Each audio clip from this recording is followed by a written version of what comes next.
আসসালামু আলাইকুম। আশা করি সবাই ভালো আছেন এবং আমিও আপনাদের দোয়ায় খুব ভালো আছি। এখন আমাদের দেশে করোনা পরিস্থিতি আস্তে আস্তে আরও খারাপের দিকে যাচ্ছে এবং ধারণা করা হচ্ছে সামনে আরও খারাপ হবে। তো করোনাকালীন কী কী সমস্যা হতে পারে এবং সেই সমস্যা যে আমাদের সামনে যদি হয় বা কারো সেই সমস্যা ফেস হয়েছে বা সামনে হয়তো বা কারো সেরকম প্রবলেম যখন হবে, আপনারা কী কী প্রস্তুতি নিতে পারেন সে সম্পর্কিত বেশ কয়েকটা লাইভ প্রোগ্রাম আমি করেছি। তো আজকে আমার কথা বলার টপিক ছিল যে আমরা এই সময়টুকুতে যারা ম্যারিড আছেন তারা গর্ভধারণ সম্পর্কিত অনেক প্রশ্ন আপনাদের মধ্যে থাকে যে এই সময় গর্ভধারণ করব কি না বা করার জন্য কী কী প্রস্তুতি আমার নেওয়া লাগতে পারে। তো এই বিষয়ে অনেকের প্রশ্ন আছে, তো সেই প্রশ্নগুলোর জন্য আজকে আর কি আপনাদের সাথে কথা বলতে আসা। এই জন্য প্রথমে বলবো যে যারা লাইভে জয়েন করছেন তারা প্লিজ একটু লাইভটাকে শেয়ার করে নেবেন, যাতে আমরা অধিক সংখ্যক মানুষের সাথে কমিউনিকেট করতে সক্ষম হই এবং তাদের প্রবলেমগুলো নিয়ে আমরা আলোচনা করতে পারি। আরেকটা বিষয় হচ্ছে যে আমরা এখনও অনেকে ভাবছেন হয়তো বা যারা ম্যারিড না, আনম্যারিড আছেন তাদের জন্য এই লাইভটা কোনো হেল্প করবে কিনা, তাহলে বলবো ডেফিনেটলি আপনাদের জন্য এই লাইভটা অনেক বেশি হেল্পফুল হবে, কারণ আপনারাও একসময় বিয়ে করবেন এবং আপনাদের বাচ্চা নেওয়ার যে পূর্ব প্রস্তুতি এটা আপনাকে গ্রহণ করতে হবে। সবথেকে বড় বিষয় হচ্ছে যে একটা বাচ্চা নেওয়াটা মানে একটা প্রেগনেন্সি কন্টিনিউ করার চাইতে প্রি প্রেগনেন্সি কাউন্সেলিং মানে প্রেগনেন্সির পূর্ববর্তী যে প্রস্তুতিগুলো থাকে সেই প্রস্তুতিগুলো আসলে খুবই খুবই ইম্পর্টেন্ট, যেটার প্রতি আসলে আমরা অনেক সময় গুরুত্বহীন আলোচনা করে থাকি। তো যদি আমরা এরকম মানে গুরুত্বহীনভাবে আমাদের মধ্যে এই বিষয়গুলোকে ধারণ করি, আমরা যদি খুব বেশি গুরুত্ব না দিই, তাহলে বুঝতে হবে যে আপনি কোথাও একটা নিজের বা নিজের সন্তানের ভবিষ্যৎ সন্তানের প্রতি আপনি একটা অবিচার করে ফেলেছেন ইতিমধ্যেই। আর যদি এরকম কোনো কাজ আপনার দ্বারা হয়ে থাকে তাহলে হয়তো বা পরবর্তী যে প্রজন্মটা আসবে সেই প্রজন্ম এবং আপনার নিজস্ব একটা খারাপ লাগা আজীবনই থেকে যাবে। তো সুতরাং সবথেকে বড় বিষয় হচ্ছে যে প্রি প্রেগনেন্সি কাউন্সিলিং বা প্রেগনেন্সির যে পূর্ব প্রস্তুতি, এটা কী কী করা উচিত, একটা মায়ের বা একটা ফ্যামিলির কী কী প্রস্তুতি থাকা উচিত। প্রথমত আমি যদি বলি যে একটা মা কখন সে মা হবেন মানে কখন সে বাচ্চা প্ল্যান করবে, তো এটার জন্য প্রথম হচ্ছে আমাদের সবার প্রথমে একটা ফ্যাক্টর নির্ধারণ করতে হবে, সেটা হচ্ছে বিয়ের বয়স। বিয়ের বয়সটা খুবই খুবই ইম্পর্টেন্ট। অ্যাকচুয়ালি আমরা যেটা বলি যে বিয়ের জন্য সরকার নির্ধারিত যে নীতিটা আছে 18 বছর, 18 বছরটা অ্যাকচুয়ালি সত্যি এই বয়সটা খুবই খুবই গুরুত্বপূর্ণ। আমি অনেক মা দেখেছি যারা হয়তো 17 বছর বা 16 বছর বয়সে মা হয়েছেন এবং পরবর্তীতে কিন্তু অনেক সমস্যা তাদের হয়, শারীরিক বা মানসিক কিছু সমস্যা তাদের মধ্যে সৃষ্টি হয়। এবং আরেকটা বিষয় হচ্ছে সেকেন্ডারি সাবফার্টিলিটি বা সেকেন্ডারি ইনফার্টিলিটি, এরকমও তাদের মধ্যে ডেভেলপ করে।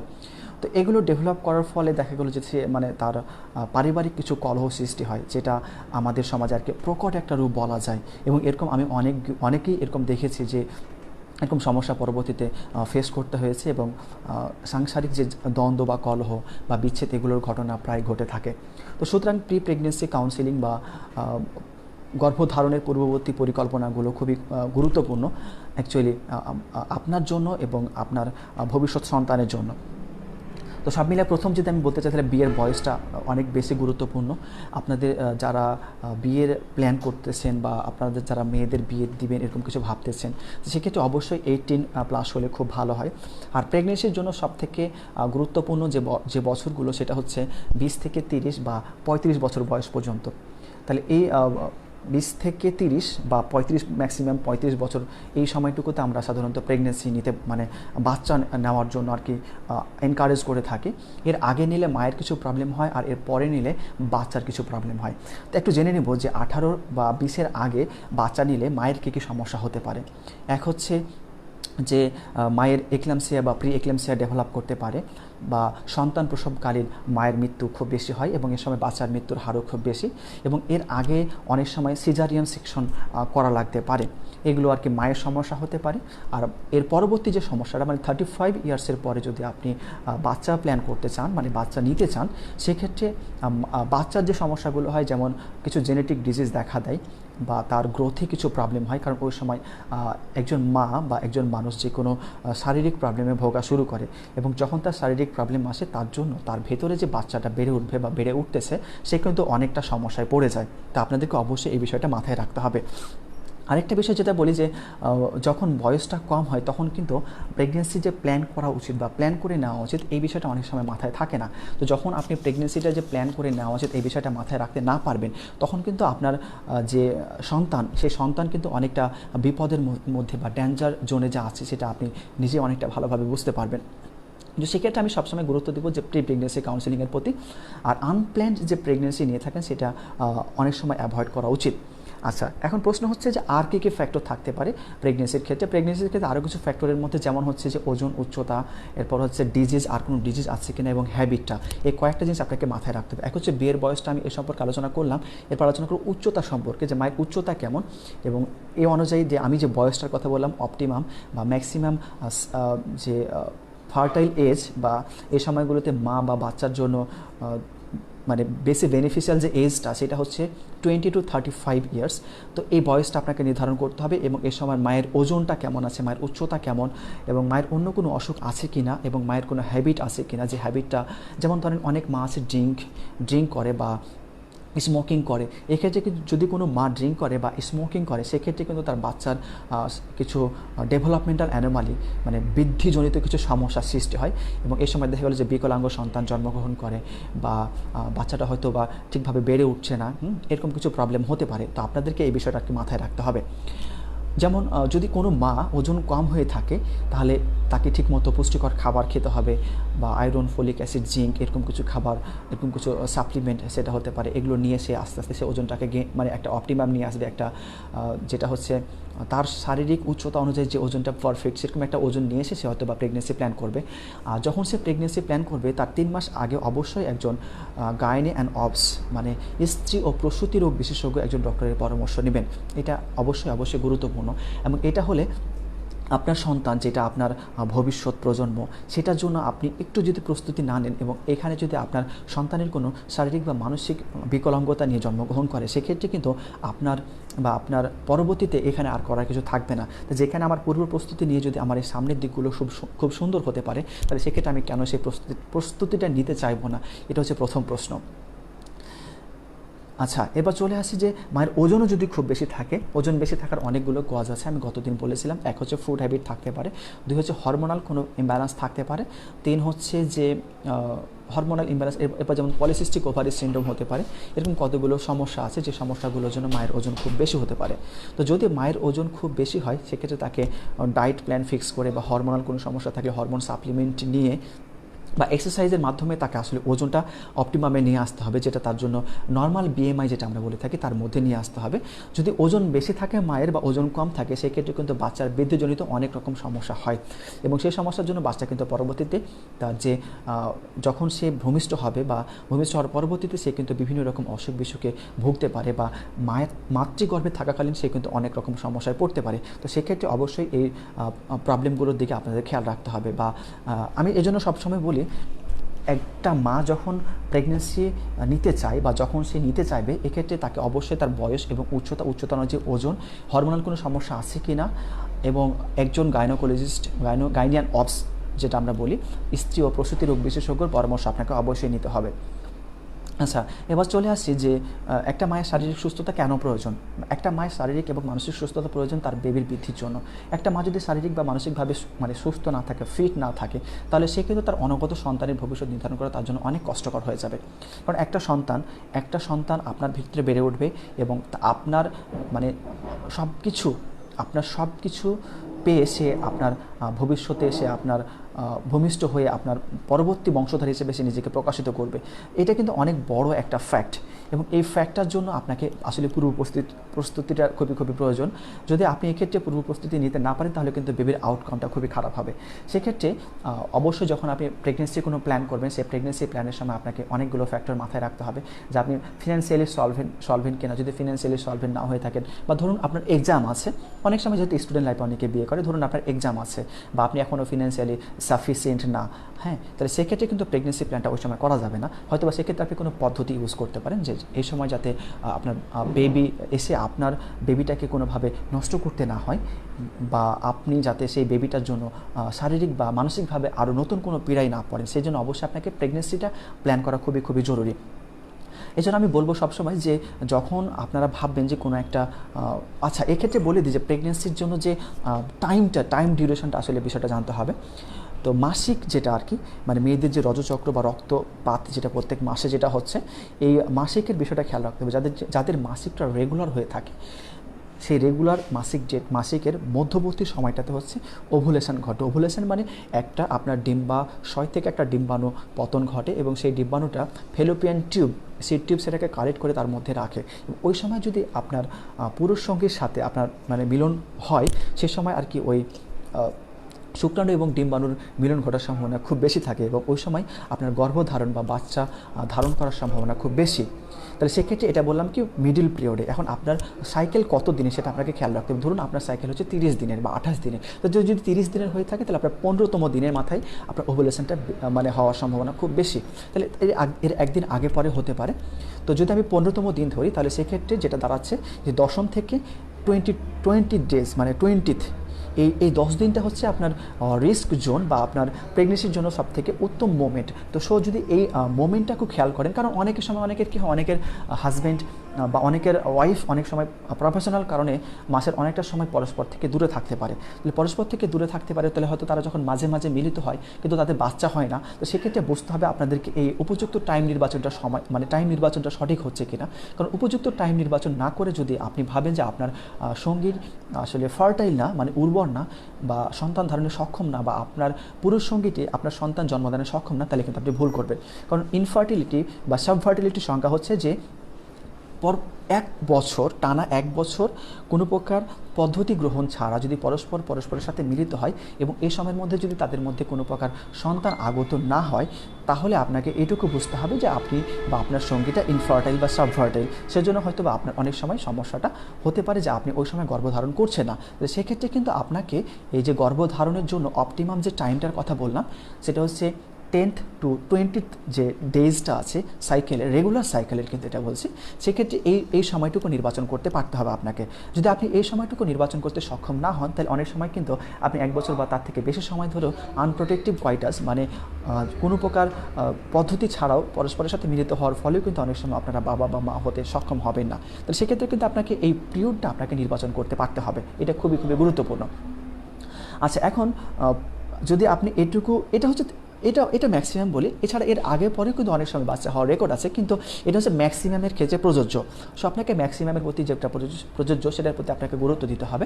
আর সবসময় যে পুরুষ পার্টনার বা দায়ী বা স্ত্রী পার্টনার দায়ী সন্তান না হওয়ার জন্য এরকম ধারণা কখনোই নেওয়া যাবে না, কারণ উভয় পার্টনারই দায়ী হতে পারে বা যে কোনো একজন দায়ী হতে পারে। সেক্ষেত্রে কোনো পার্টনারের প্রতি কোনো প্রকার অবিচার বা অন্যায় করার আগে আপনাকে অবশ্যই এটার জন্য একটা থরো চেক আপ করে নিতে হবে যে আপনার বা আপনাদের কেন সন্তান আসছে না। এজন্য উভয়কেই একটু চেক আপ করে নিতে হবে, এটা আপনাকে সবসময় মাথায় রাখতে হবে। আচ্ছা, এবার চলে আসে যে আপনারা কী চেক আপ করতে পারেন। সেটা হচ্ছে কিছু হরমোনাল চেক আপ থাকে আর কিছু ফিজিক্যাল স্ট্যাটাসের কিছু চেক আপ থাকে। এই চেক আপগুলো করার পরে আপনার যে অ্যাটেন্ডিং ডক্টর তিনি বলতে পারবেন যে আপনারা কেন মানে বাবা বা মা হতে সক্ষম হচ্ছে না। এখন বলি যদি যে একজন মেয়ে কেন মা হতে পারবে না, মা না হতে পারার কী শর্ত থাকতে পারে। এক হচ্ছে যদি তার ওভারিতে সিস্ট থাকে বা যদি তার ওয়েট অনেক বেশি হয় সেক্ষেত্রে অনেক সময় গর্ভধারণের সমস্যা হতে পারে, বা যদি ওয়েট অনেক কম হয় আন্ডার ওয়েট হয় সেক্ষেত্রে অনেক সময় গর্ভধারণের সমস্যা হতে পারে। এছাড়া যদি ফেলোপিয়ান টিউবে কোনো একটা জায়গায় ক্ষত থাকে বা ব্লকেজ থাকে সেক্ষেত্রে অনেক সময় গর্ভধারণের সমস্যা হতে পারে। এছাড়া হচ্ছে যে যদি কোনো একজন মা দেখা গেল যে তার ওরকম কোনো সমস্যা নেই কিন্তু মাসিকটা ইরেগুলার, সেক্ষেত্রে তার গর্ভধারণের সমস্যা হতে পারে। বা জরায়ুর মধ্যে অনেক সময় অনেকের ক্ষত হয়, বা এন্ডোমেট্রিওসিস এরকম আরও কোনো সমস্যা হতে পারে, বা জরায়ুতে টিউমার থাকতে পারে, বা সার্ভিক্সে কিছু জায়গায় ক্ষত থাকতে পারে, এরকম কিছু জায়গায়। এখন ধরলাম যে তার অল ফাংশন নর্মাল, কোনো সমস্যা নেই, তারপরেও যদি সে মা না হতে পারে তাহলে বুঝতে হবে তার শরীরে শুক্রাণুর বিরুদ্ধে কোনো অ্যান্টিবডি তৈরি হয়েছে, যে অ্যান্টিবডির জন্য সে মা হতে সক্ষম হচ্ছে না। কারণ শুক্রাণু যেহেতু একটা ফরেন পার্টিকেল এবং সেই ফরেন পার্টিকেলের বিরুদ্ধে যখন আপনার দেহে অ্যান্টিবডি তৈরি হবে তখন সেই শুক্রাণুগুলো আপনার দেহে কাজ করতে পারবে না এবং এই সময় কিন্তু আপনি মা হতে সক্ষম হবে না। এবার চলে আসে একজন পুরুষ কেন বাবা হতে সক্ষম হবে না। সেক্ষেত্রে একজন পুরুষের বাবা না হওয়ার জন্য অনেকগুলো কারণ দায়ী আছে। এই কারণগুলোর মধ্যে এক হচ্ছে যে ইন্টারকোর্স টাইমটা যদি খুবই অল্প হয়, হ্যাঁ, এই অল্প হলে কিন্তু অনেক সময় কিন্তু একজন পুরুষ কিন্তু তিনি বাবা হতে সক্ষম হবে না। সেক্ষেত্রে ইন্টারকোর্স টাইম ডিউরেশন যেটা, এটা খুবই গুরুত্বপূর্ণ। এরপরে হচ্ছে যদি অনেক সময় মাইক্রোপেনিস হয়, খুবই ছোট হতে পারে অনেকের, সেক্ষেত্রে কিন্তু অনেকে কিন্তু বাবা হতে পারবেন না। এছাড়া হচ্ছে শুক্রাণুর সংখ্যা, আমরা প্রতি ml একটা নির্দিষ্ট পরিমাণ শুক্রাণু থাকা দরকার। যদি সেই প্রতি ml নির্দিষ্ট পরিমাণ শুক্রাণু না থাকে বা তার থেকে কম থাকে তাহলে কিন্তু তিনি বাবা হতে সক্ষম হবে না, যেটা আমরা বলি 20 মিলিয়ন। তো 20 মিলিয়নের কম থাকলে অনেক সময় কিন্তু অনেক পুরুষই বাবা হতে সক্ষম হয় না। এখন অনেকের ধরলাম যে 20 মিলিয়নের বেশি আছে, 30, 35, 40, 50 মিলিয়ন আছে, তারপরে যদি কেউ বাবা হতে সক্ষম না হয় তাহলে বুঝতে হবে যে শুক্রাণুগুলো অ্যাবনর্মাল শুক্রাণু বা সবগুলো শুক্রাণু হয়তো বা নর্মাল না। যেমন শুক্রাণুর মাথায় একটা গলগি বডি দিয়ে একটা জিনিস তৈরি হয় যাকে আমরা বলি অ্যাক্রোসোম। এই অ্যাক্রোসোমটা হচ্ছে ডিম্বাণুর ঝিল্লি মানে ছিদ্র করে তার মধ্যে আর কি শুক্রাণুটাকে প্রবেশ করায়, শুক্রাণুর যে মাথাটা বা শুক্রাণুর যে প্রবেশটা হয় তার মধ্যে। তো এই মাথার জন্য অনেক সময় যদি কারো গলগি বডি দিয়ে যে অ্যাপারেটাসটা তৈরি হচ্ছে অ্যাক্রোজোম, এটা যদি না তৈরি হয় বা যদি শুক্রাণুর মাথায় নাই বা শুক্রাণুর লেজ নাই, হ্যাঁ, এরকম কিছু অ্যাবনর্মালিটি থাকলেও কিন্তু একজন পুরুষ বাবা হতে সক্ষম হবে না। তাহলে প্রথম কথা হচ্ছে যে ইন্টারকোর্স টাইম বা তার পেনিসের সাইজ, যেটা একটা ফ্যাক্ট। 2 নম্বর হচ্ছে যে তার শুক্রাণুর সংখ্যা কম বা শুক্রাণুর সংখ্যা স্বাভাবিক আছে কিন্তু সেগুলো হচ্ছে অ্যাবনর্মাল টাইপের শুক্রাণু, তাহলে কিন্তু তিনি বাবা হতে সক্ষম হবে না। আচ্ছা, এরপর হচ্ছে তার হরমোনাল কোনো সমস্যা থাকলে তিনি বাবা হতে সক্ষম হবেন না। এগুলো সবই ঠিক আছে, এগুলো সবই ঠিক থাকার পরেও অনেক সময় দেখা গেল যে ইডিওপ্যাথিক কিছু কজ আছে যেগুলোর জন্য অনেক সময় বাবা হওয়া যায় না। যাই হোক, এবার চলে আসি যে আর এগুলো সবই ঠিক আছে, সব স্ট্যাটাস নর্মাল, যে একজন পুরুষের শুক্রাণু ঠিক আছে, তার শুক্রাণুগুলো সবই স্বাভাবিক, বা একজন স্ত্রী দেহে তার কোনো প্রকার শারীরিক বা মানসিক কোনো সমস্যা নেই, তারপরেও যদি বাবা হতে সক্ষম না হয় তাহলে বুঝতে হবে যদি এর আর আগের অন্য কোনো হিস্ট্রি আছে কিনা। যেমন অনেক সময় অনেকেই হয়তো বিয়ে করলো, বিয়ে করার পরে ভাবলো যে আমার অনেক পরে ভেবে নিব, আমরা এখন মেন্টালি প্রিপেয়ার্ড না বা শারীরিকভাবে বা হয়তো আমরা ফিনান্সিয়ালি প্রিপেয়ার্ড না, সো আমরা অনেক সময় পরে বেবি প্ল্যান করব। তাহলে সেক্ষেত্রে তারা যদি কন্ট্রাসেপটিভ মেথড নিয়ে থাকে তাহলে কন্ট্রাসেপটিভ মেথড নিলেও কিন্তু অনেক সময় তার কন্ট্রাসেপশনটা তার বাচ্চা হওয়ার যে উর্বরতা এটা ফিরে আসতে অনেক সময় লেগে যায়। তাহলে সেক্ষেত্রে কিন্তু এই এতগুলো ফ্যাক্টর আপনাকে মাথায় রাখতে হবে। তো এই জন্য এই প্ল্যানগুলো যদি আপনি নিজে নিজে না করে একজন গাইনিয়ান অবস স্ত্রী ও প্রসূতি রোগ বিশেষজ্ঞ একজন ডক্টরের পরামর্শ নেন, সেক্ষেত্রে কিন্তু বিষয়টা খুবই সুন্দর দাঁড়ায়। আরেকটি বিষয় হচ্ছে যখন আপনার আনপ্ল্যান্ড যে প্রেগনেন্সিটা নিয়ে থাকেন, এক্ষেত্রে যে প্রবলেমটা হয় যে অনেক সময় বেবি আপনি হুট করে নিয়ে ফেলেছেন, হ্যাঁ, হুট করে নেওয়ার পরে দেখা গেল যে আপনার শরীরে রক্ত স্বল্পতা দেখাচ্ছে। যেমন আমি আজকে একটা পেশেন্ট দেখছি আমাদের এখানে, তার হিমোগ্লোবিন আছে মাত্র 5.8। বিষয়টা হচ্ছে একজন স্ত্রী দেহে বা একজন পুরুষ দেহে মিনিমাম 10 এর বেশি আমরা হিমোগ্লোবিন এক্সপেক্ট করি। যেমন আমার হিমোগ্লোবিন টেস্ট করেছিলাম সম্ভবত 15.5 বা 16 আসছিল, তাহলে 15-16 বা 10-12 থাকলেও কিন্তু আমরা বলি যে না ভালো আছে, কিন্তু 5.8 মানে বুঝতে পারছেন যে কতটা পরিমাণে তার হিমোগ্লোবিন ঘাটতি সেখানে আছে। এইখানে কিন্তু তার বেবিটার জন্য প্রবলেম হতে পারে এবং তারও শারীরিক কিছু সমস্যা সৃষ্টি হয়ে যেতে পারে পরবর্তীতে। কারণ এমন হতে পারে তার অ্যানিমিক হার্ট ফেলিওর ডেভেলপ করছে, এই সময় দেখা গেল সে একটা নর্মালি বেবি ডেলিভার করতে গিয়ে সে অ্যানিমিক হার্ট ফেলিওর ফলে হার্ট ফেলিওর এসে মারা গেছে, এরকম কিন্তু প্রবলেম হতে পারে মায়ের ক্ষেত্রে। সো প্রেগনেন্সি কাউন্সিলিং বা গর্ভধারণের পূর্ব প্রস্তুতি কিন্তু খুবই গুরুত্বপূর্ণ, এটা আমাদের সবাইকে মাথায় রাখতে হবে। এটা both male and female partner, এটা আপনাদের দুজনকে মাথায় রাখতে হবে এটা। আচ্ছা, এবার চলে আসি যে অনেকে অনেক সময় কমপ্লেন করে যে ফার্স্ট টাইম সে একটা হয়তো বা তার একটা বাচ্চা আছে। যেমন আমি পেশেন্ট পেয়েছিলাম গত লকডাউনের আগে, যখন লকডাউন শুরু হয় তখন এরকম একটা পেশেন্ট আমার কাছে আসছিল যে বললো যে স্যার আমার একটা বেবি আছে, তার বয়স প্রায় 15 বছর এরকম হবে, 14-15 বছর হবে। আমার ওই স্বামীর সাথে আমার যা হোক আমার আর কি সংসারটা বিচ্ছিন্ন হয় এবং আমি ফলে আবার নতুন করে একটা সংসারে নতুন একটা সংসার হয় আমার। সেই নতুন সংসারে আমার স্বামীও চায় আমি বাচ্চা নিই এবং আমিও চাচ্ছি আমাদের একটা বাচ্চা হোক, কিন্তু আমাদের কোনো বাচ্চা হচ্ছে না। তাহলে এরকম প্রবলেম হতে পারে কিনা? হ্যাঁ, এটা প্রবলেম হতে পারে যে অনেক সময় প্রথমে একজনের বেবি হয় এবং পরবর্তীতে অনেক সময় অনেকের বেবি হয় না। তাহলে এটার কারণ কি? এটার কারণ হচ্ছে যে যদি যদি কোনো মা প্রথমবার বেবি হয় এবং পরবর্তীতে আবার তার বাচ্চা হতে সমস্যা হয়, এটাকে আমরা বলি সেকেন্ডারি সাবফার্টিলিটি বা সেকেন্ডারি ইনফার্টিলিটি আর কি, যে প্রথমবার বাচ্চা হয়েছে কিন্তু পরের বার বাচ্চা হচ্ছে না। তাহলে এক্ষেত্রে কী প্রবলেম হয়েছিল? এক্ষেত্রে হয়তো প্রবলেম হয়েছিল যে যখন তার টিউবে কোনো একটা জায়গায় হয়তো বা ব্লকেজ সৃষ্টি হয়েছে, বা নর্মাল ডেলিভারি হওয়ার সময় তার যদি এন্ডোমেট্রিয়ামে কোনো প্রবলেম হতে পারে বা ক্ষত হতে পারে। হ্যাঁ, সেক্ষেত্রে যদি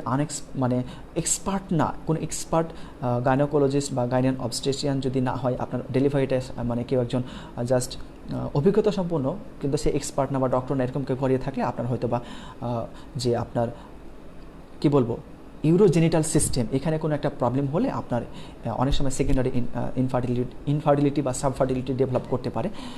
আর সেকেন্ডারি সাবফার্টিলিটি আরও হতে পারে যে যদি ওই সময় দেখা একটা বাচ্চা হলো, ওই সময় কিন্তু অনেকগুলো রক্তক্ষরণ হয়। রক্তক্ষরণ মানে কিন্তু আপনি মনে রাখবেন সবসময় সেটা সোর্স অফ ইনফেকশন, সেটা একটা ইনফেকশনের কিন্তু একটা আড্ডাখানা, বা সেটা তার ইনফেকশন হওয়ার জন্য একটা উপযুক্ত জায়গা। তো এরকম হয়ে থাকলে কিন্তু অনেক সময় আপনার কিন্তু পরবর্তীতে বেবি হতে সমস্যা হতে পারে।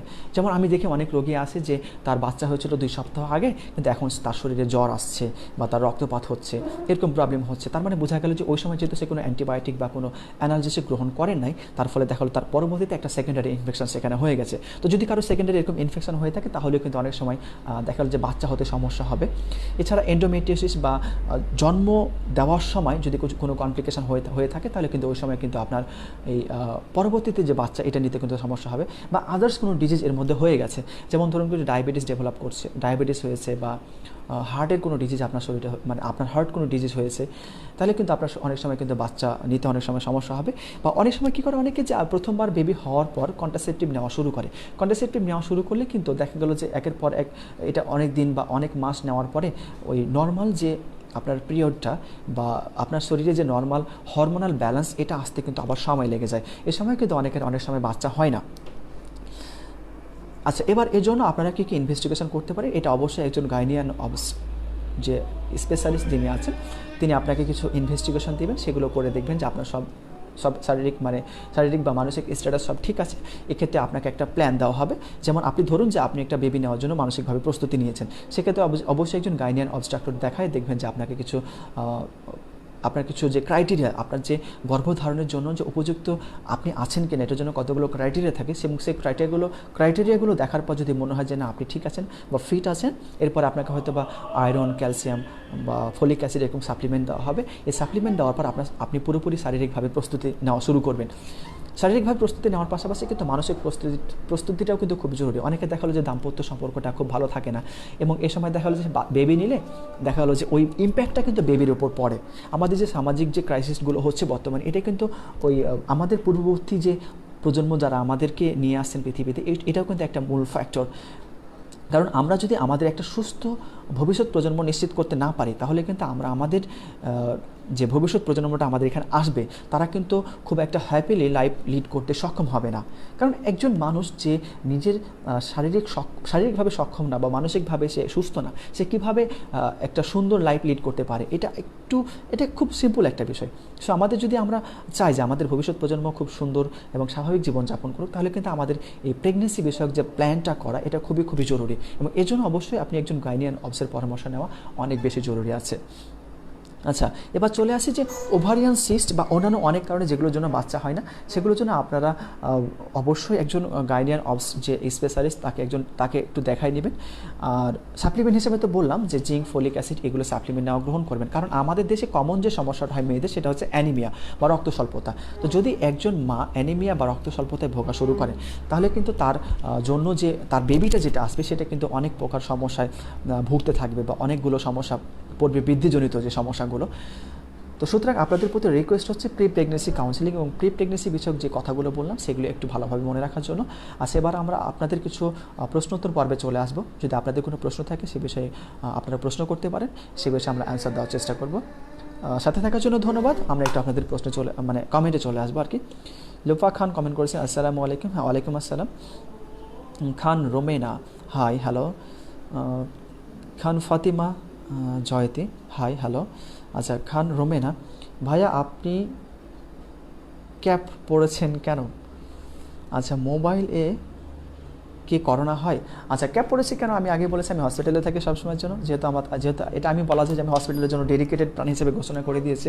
ঈদ, কুরবানি, রোজা, পূজা কোনো কিছুতেই আমি বলে দিয়েছি আম্মুকে যে যদি করোনা এরকম থাকে, করোনা পরিস্থিতি এরকম থাকে, তাহলে আমি আর বাড়ি যাচ্ছি না মা, তুমি একটু কষ্ট করে ঈদটা পালন করো। কারণ আমার জন্য আমার ফ্যামিলি বা আমার এলাকার কোনো মানুষ ইনফেক্টেড হোক সেটা আমি চাইবো না।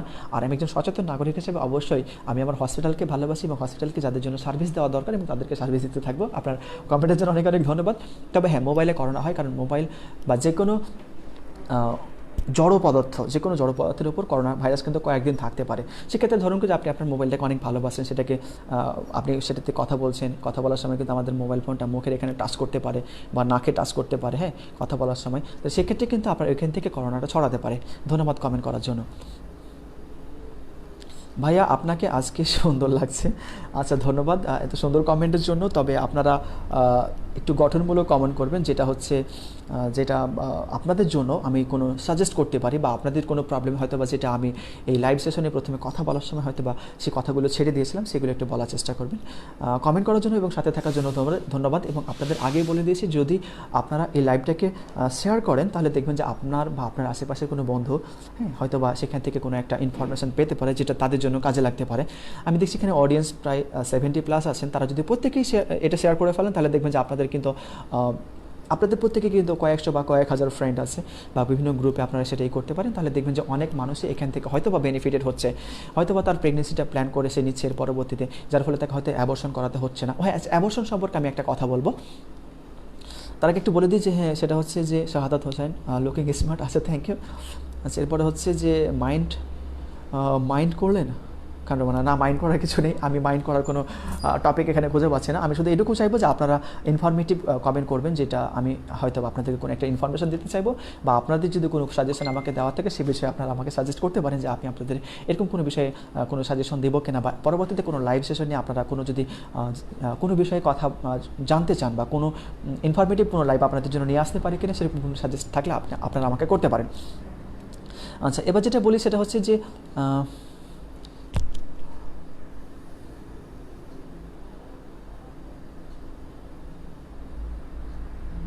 আচ্ছা ঐশ্বরিয়া হোসেন, আমি হঠাৎ দেখা বলি আবার এইটা কে আসলো। আচ্ছা, আমার পেজ থেকে আমি আসবো, আমার পেজ থেকে আর অন্য কেউ আসার সম্ভাবনা নেই। চেনা যাচ্ছে না মনে হয়, চেনা যাওয়ার কথা। আমি তো একটাই ফ্রেশ, আর তেমন কিছু নেই। আচ্ছা, আমি কোনো একটা টপিক নিয়ে কথা বলি, যে টপিকটা আর কি আমাদের জন্য খুবই জরুরি। যাক, আমি একটু কমেন্ট পড়ার পরে আমি যে বিষয়গুলো বলতে চাইছিলাম সেগুলো একটু পরে বলবো।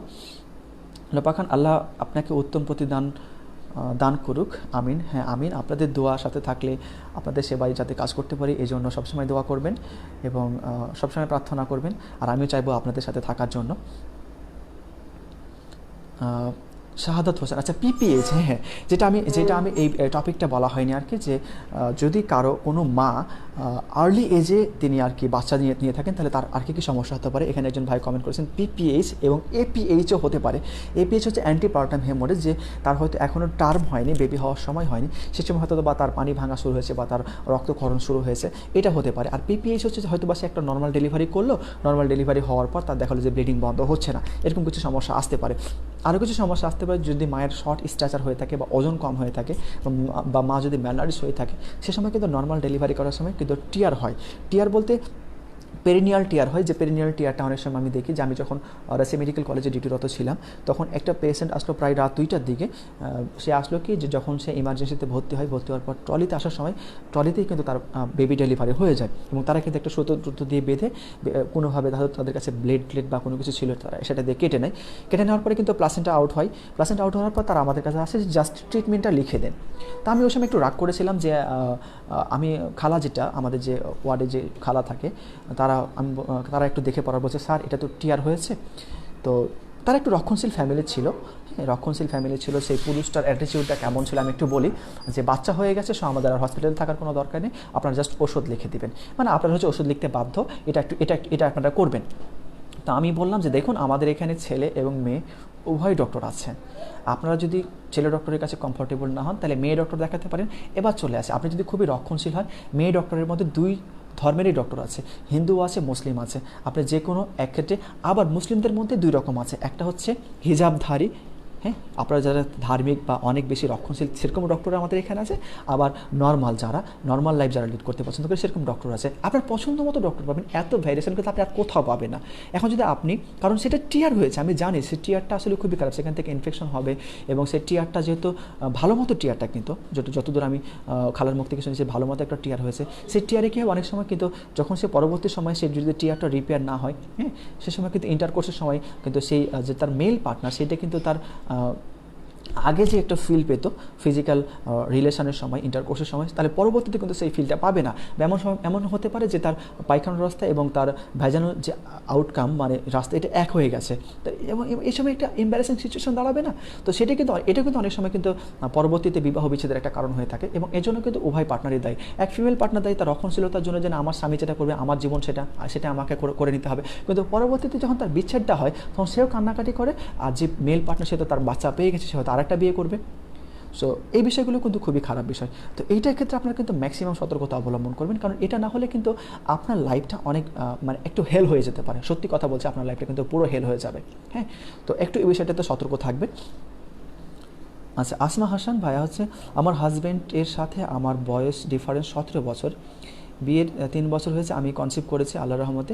সব ঠিকঠাক থাকলে আমার দ্বিতীয়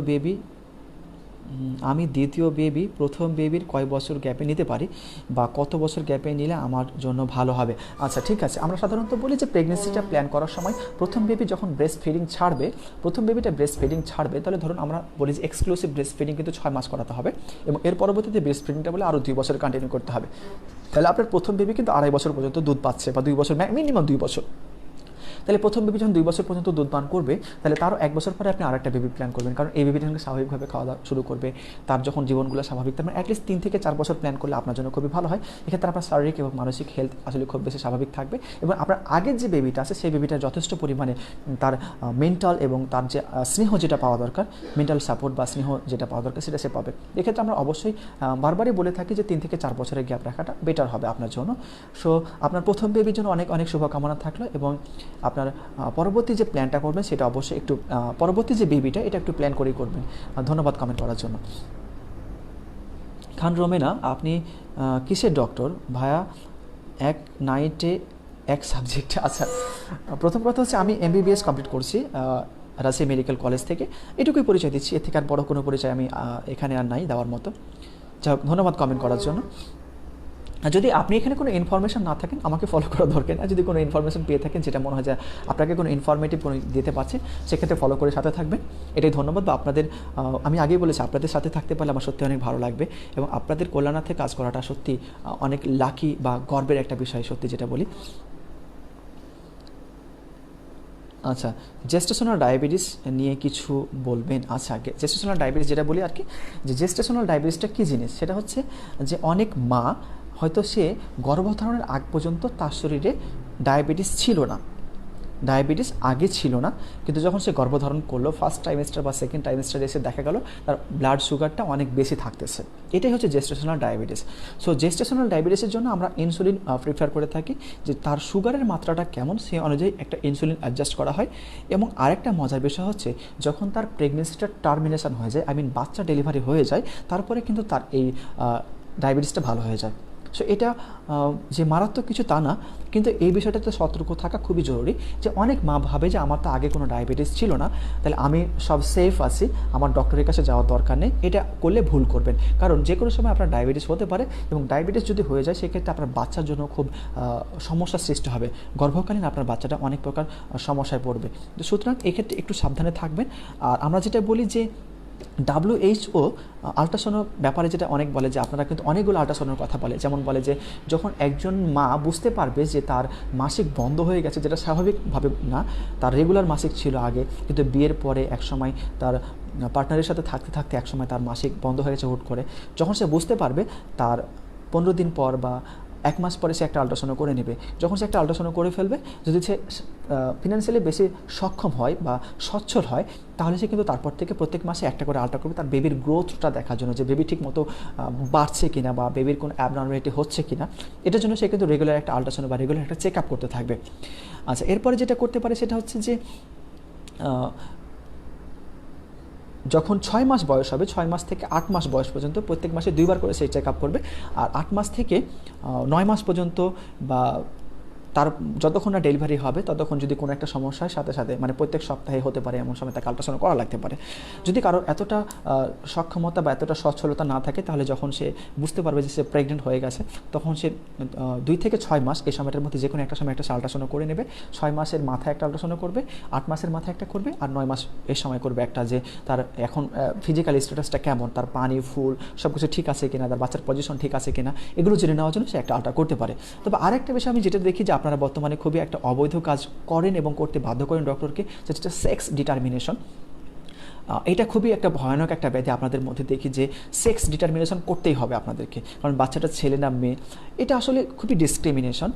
এটা মোটেও ঠিক না। যে বাচ্চা যাই হোক না কেন, ছেলে হোক বা মেয়ে হোক, এটা আপনারই বাচ্চা, এটা আপনার সন্তান এবং এটা আপনার ভবিষ্যৎ। তো সেই ক্ষেত্রে যদি আপনারা এই বাচ্চা ছেলে না মেয়ে এটার জন্য যদি একটা ঝামেলা করেন, সেটা আসলে সত্যি খুব খারাপ দেখে। তাছাড়া কিন্তু এই কাজটা কিন্তু আইনত দ্বন্দ্বনীয়। আপনারা যখন বলেন যে ডক্টর বা বিভিন্ন পেশার মানুষের কথা যখন বলেন যে অবৈধ কাজ করতেছে বা অবৈধভাবে তারা বিভিন্ন কাজের আপনার উদাহরণ দিন, তাহলে আপনারা কিন্তু একটা অবৈধ কাজ, এটা প্রত্যেক ফ্যামিলিতে কিন্তু কাজটা করে থাকে, যে কাজটা সত্যি আইনত দ্বন্দ্বনীয়। তো আশা করবো আপনারা প্লিজ এই কাজটা কখনো রেসিজমে যাবেন না, যে আপনার বাচ্চা ছেলে হোক বা মেয়ে হোক, সেটা আপনারই বাচ্চা, এবং আপনার বাচ্চা কিন্তু সত্যি অনেক আনন্দের, এবং এটি বাচ্চারা কিন্তু সত্যি স্বর্গীয়। হ্যাঁ, তো সেক্ষেত্রে আপনার হাতে একটা স্বর্গ আছে, যেটা আমরা বলি যে যারা মুসলিম তাদের ক্ষেত্রে একটা বিষয় যেটা বলবো, যে মুসলিমরা তো এটা জানেন যে একটা মেয়ে বাচ্চা মানে একটা জান্নাত। যদি আপনি একটা মেয়ে বাচ্চাকে গর্ভে ধারণ করেন এবং সেই মেয়ে বাচ্চাটাকে বড় করতেছেন এবং তাকে বড় করে প্রপারলি তার দেখভাল করার পর তাকে পাত্রস্থ করতেছেন, এটা কিন্তু আপনি একটা স্বর্গ লাভ এর সমান সব পাবেন, বা একটা স্বর্গ লাভ করবেন, আল্লাহ আপনাকে খুশি একটা স্বর্গ দেবেন। তাহলে এক্ষেত্রে আপনারা কিন্তু মেল বাচ্চার ক্ষেত্রে কিন্তু এরকম বলা নেই, কিন্তু আপনারা দেখি কেন যেন মেল বেবির ক্ষেত্রে খুবই হয়ে থাকেন। হয়তো ডাক্তারের কাছে গিয়ে বলেন যে না, আমাদের বাচ্চা যাই হোক না কেন, আমাদের বাচ্চা আমরা বাচ্চা পেয়ে খুব খুশি, কিন্তু পরবর্তীতে দেখা যায় যে সেক্স ডিটারমিনেশন যখন হয়ে যায়, তখন কিন্তু আপনারা অনেক সময় বাচ্চাটাকে নষ্ট করে ফেলেন, যখন দেখেন যে সে একটা মেয়ে বাচ্চা। এটা সত্যি অনেক বেশি ভয়ঙ্কর। আর বাচ্চাদের ক্ষেত্রে আমি আপনাদের কিছু একটা যেটা তখন বলতে চাচ্ছিলাম, এটা এখন বলার চেষ্টা করব, যে অ্যাবর্শন যেটা আপনারা করিয়ে থাকেন, অ্যাবর্শন করানোর যেটা হচ্ছে যে আনপ্ল্যান্ড প্রেগনেন্সির ক্ষেত্রে অনেক সময় অনেকে অ্যাবর্শন করাতে বাধ্য হয়। হয়তো বা কী হয়েছে যে একটা মা হঠাৎ করে সে গর্ভধারণ করে ফেলেছে, বা অনেকে কী হয় যে সে ম্যারিড না, হয়তো বা তার মেল পার্টনারের সাথে অনেক দিন থেকে তারা পরস্পরকে চেনে, এরকম সময় হয়তো তারা ফিজিক্যালি মিট করার পরে হয়তো বা কনসিভ করছে। তো কনসিভ করার ক্ষেত্রে সে হয়তো এই প্রেগনেন্সিটা কন্টিনিউ করা তার পক্ষে সম্ভব হবে না। তো সেক্ষেত্রে আপনাদের একটা বিষয় বলে রাখি, সেটা হচ্ছে যে বাংলাদেশে কিন্তু 10 সপ্তাহ এর আগে এই প্রেগনেন্সিটা টার্মিনেশন করার পারমিট করে থাকে। কিন্তু যদি আপনার বাচ্চার বয়স 10 সপ্তাহ হয়ে যায়, বিভিন্ন অর্গান ডেভেলপ করা শুরু করে, তাহলে এই সময় কিন্তু বাচ্চাটাকে খুন করা হয়। এই জন্য যদি আপনার আল্ট্রাসাউন্ড রিপোর্ট কেউ একজন পেয়ে বা কেউ একজন দেখলো যে আপনি এরকম একটা বাচ্চাকে নষ্ট করেছেন, তাহলে কিন্তু আপনার বিরুদ্ধে একজন সমাজকর্মী বা যে কোনো একজন মানুষ কিন্তু আপনার বিরুদ্ধে কেস করতে পারে, এবং আপনি যে ডক্টর দ্বারা এই কাজটা করিয়েছেন সেই ডক্টরও কিন্তু অনেক সময় ঝামেলায় পড়ে যাবে। তো এক্ষেত্রে আপনারা সর্বোচ্চ সতর্কতা অবলম্বন করবেন, যে প্রেগনেন্সি প্রি প্ল্যান্ড এবং প্রেগনেন্সিতে আপনারা প্রেগনেন্সি পিরিয়ডটাতে কীভাবে ফলো আপে থাকবেন, এবং যাতে এই প্রেগনেন্সিটাকে আপনাকে নষ্ট করতে না হয়, এটা আপনাকে সর্বোচ্চ পর্যায়ে মাথায় রাখতে হবে। আচ্ছা, তানজিনা আরজা, আজকে খুব সুন্দর লাগছে ভাই। আচ্ছা, ধন্যবাদ। ডক্টর সাহেব খুব বোরিং, উফ, ওকে বাই। আচ্ছা ঠিক আছে, আপনি যদি বোরিং মনে হয় সেক্ষেত্রে আমি আপনাকে মজা দেওয়ার জন্য আমি এখানে আসিনি, আমি শুধু আসছি যে এখানে একটা ইনফরমেটিভ কিছু একটা দেওয়ার জন্য। আমি কিন্তু এখানে কোনো জোক সেশন করছি না যে এখানে খুব একটা মজাদার কোনো কিছু একটা পাবেন। যদি কোনো তথ্য পেয়ে থাকেন সেটা খুব ভালো হবে। আইভিএফ বিডিতে কি লিগাল কিনা? আচ্ছা, যেহেতু আমি গাইনোকোলজিস্ট, আইভিএফ কি বিডিএফ বাংলাদেশে লিগাল নিবেদন? ইন ভিট্রো ফার্টিলাইজেশন যেটা আছে, হ্যাঁ, এটা কিন্তু বাংলাদেশে এখনও ওভাবে ইসলামিক কান্ট্রিতে এটাই না। হ্যাঁ, ইসলামিক কান্ট্রিতে এটা এখনও জায়েজ না। তবে আপনাদের যদি বলি আচ্ছা, আইভিএফ কেন আপনার মাথায় আসলো, এটা হচ্ছে আমার প্রথম প্রশ্ন। প্রথম কথা হচ্ছে যে যদি আপনার physical and mental status both পার্টনারের ক্ষেত্রে নর্মাল হয়ে থাকে, তাহলে এটুকু নিশ্চিত থাকেন আপনারা বেবি নিতে পারবেন। কারণ আরেকটা বিষয় যেটা বললাম, সেটা হচ্ছে যে অনেক সময় সেকেন্ডারি বা প্রাইমারি সাব ফার্টিলিটি থাকতে পারে। সেকেন্ডারি বা প্রাইমারি সাব ফার্টিলিটির জন্য অনেকগুলো ফার্টিলিটি সেন্টার আছে, এগুলো লাইভে ডিসকাশন না করে আপনারা প্লিজ ফার্টিলিটি সেন্টারগুলোতে কমিউনিকেট করবেন, এটা সবথেকে ভালো হয়। আপনার কমেন্টের জন্য ধন্যবাদ। যদি আচ্ছা ডায়াবেটিস লিখতে, হয়তো যদি ডায়াবেটিস থাকে তাহলে ওই মাকে কি করতে হবে? আচ্ছা, খুব সুন্দর একটা প্রশ্ন। সেটা হচ্ছে যদি কোনো মায়ের ডায়াবেটিস থাকে আগে থেকে, আমি দুইটা কথা বললাম যে ডায়াবেটিসটা একটা হচ্ছে একটা মায়ের আগে থেকে ডায়াবেটিস আছে, আর আরেকটা মা অনেক সময় ডায়াবেটিস আগে ছিল না, কিন্তু যখন সে গর্ভধারণ করলো, গর্ভধারণের পর ফার্স্ট টাইমিস্টার গেল, হয়তো সেকেন্ড টাইমিস্টার আসছে বা থার্ড টাইমিস্টার চলে আসে, এমন সময় তার দেহে ডায়াবেটিস ডেভেলপ করছে, এরকম হতে পারে। এখন যদি কোনো একটা মায়ের আগে থেকে ডায়াবেটিস থাকে তাহলে সেক্ষেত্রে তিনি ইনসুলিন কন্টিনিউ করবেন বা একজন ডক্টরকে দেখাবেন। ডক্টরকে দেখানোর পর তার এই সুগার লেভেলটা যেটা নর্মাল রাখা উচিত সেরকম একটা রেঞ্জের মধ্যে রাখবেন। রাখার পরে তার অন্যান্য যে শারীরিক স্ট্যাটাসগুলো এটা একটু চেক করে নেবেন, স্পেশালি আপনার ওজনটা চেক করবেন। হ্যাঁ, ওজনটা খুবই খুবই গুরুত্বপূর্ণ, কারণ আমি আগেই বললাম, প্রথম দিকেই বলেছি যে ওজনের উপর কিন্তু আপনার সন্তানের ডেভেলপমেন্ট এটা খুব ভালো নির্ভর করবে আর কি। আরেকটা বিষয় হচ্ছে যে আপনাকে আরেকটা বিষয় মাথায় রাখতে হবে যে যদি আপনার রক্ত স্বল্পতা বা আরও কিছু প্রবলেম হতে পারে, বা আপনার যেহেতু ডায়াবেটিস তার মানে কি আপনার ইমিউনো কম্প্রোমাইজ পেশেন্ট, সেক্ষেত্রে আপনাকে পুষ্টিকর খাবার গ্রহণ করতে হবে, ফলিক অ্যাসিড, জিঙ্ক, হ্যাঁ, বা আয়রন সাপ্লিমেন্ট আপনাকে নিতে হবে যখন আপনি দেখবেন। এবং আরেকটা কথা হচ্ছে একজন গাইনিয়ান অবস ডক্টর আর কি, মানে স্ত্রী ও প্রসূতি রোগ বিশেষজ্ঞ একজন ডক্টরের কাছে আপনাকে পরামর্শ করতে হবে যে আপনি একজন ডায়াবেটিক মা, কিন্তু আপনি প্রেগনেন্সি নিতে চাচ্ছেন, আপনি বাচ্চা নিতে চাচ্ছেন। সেক্ষেত্রে আপনাকে তখন যেটা করতে হবে, প্রথম কথা হচ্ছে আপনাকে ডায়াবেটিস কন্ট্রোল করতে হবে, আপনার ওয়েটটা দেখে নিতে হবে, আপনাকে পুষ্টিকর খাবার খেতে হবে, এবং আপনি হচ্ছে আয়রন, ফলিক অ্যাসিড, জিঙ্ক এসব গ্রহণ করবেন। এসব করার পর যখন আপনি 3 মাস টানা এসব কিছু করার পর যখন আপনি 3 মাস পরে আপনি সব কিছু নর্মাল পাবেন, হ্যাঁ, এরপরে আপনি প্রেগনেন্সিটা নেওয়ার জন্য আপনি প্রস্তুত। সো ধন্যবাদ এত সুন্দর কমেন্ট করার জন্য। আচ্ছা, 11 week pregnancy, sugar level 8.35, what should I do? আচ্ছা, সুগার লেভেল 8.35 এটা আমি ডায়াবেটিস বলবো না, সুগার লেভেল হয়তো বা অনেক সময় স্ট্রেসফুল কন্ডিশনের উপর ডিপেন্ড করে।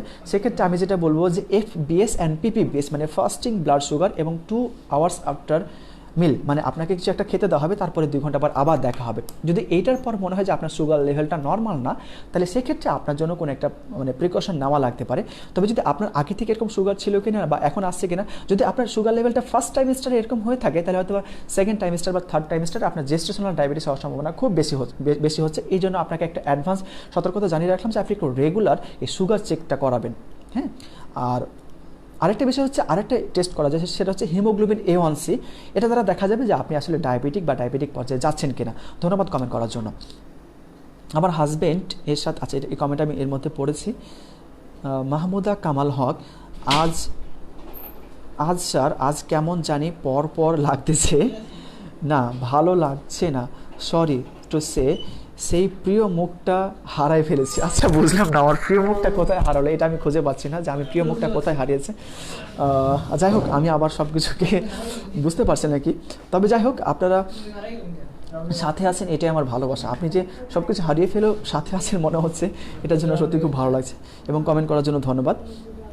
আচ্ছা, ফাতিমা হাসান সোনিয়া, আচ্ছা আমার 2টা মিসক্যারেজ হয়েছে, এখন আমি কমেট XR 500 ফলিক অ্যাসিড খাচ্ছি, বাট কনসিভ হচ্ছে না।